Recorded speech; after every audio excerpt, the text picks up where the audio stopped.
Welcome to the Rim Break Rodeo. We hope this video helps. You start by opening Chrome and going straight to the extensions page.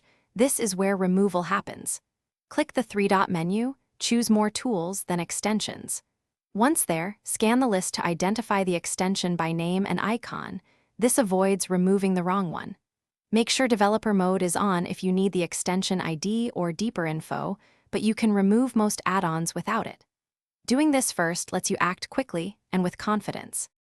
Next, you locate the specific extension card and verify it by name and icon to be sure.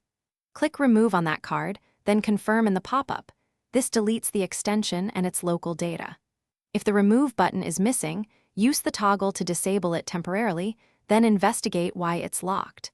Make sure Chrome Sync isn't reinstalling it from another device, and check Managed Settings if this machine is supervised. These steps handle the core removal process. Finally, restart Chrome to ensure the extension is fully unloaded and background processes stop. Once done, visit Chrome //settings/site data to clear any leftover site data the extension used, or reset browser settings if behavior persists. If Chrome blocks removal, that often means an enterprise policy or malware. Check Chrome //policy for enforced settings. As a troubleshooting tip, run the Chrome Cleanup tool or scan with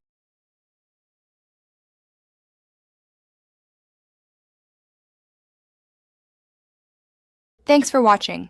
Consider subscribing if we helped you.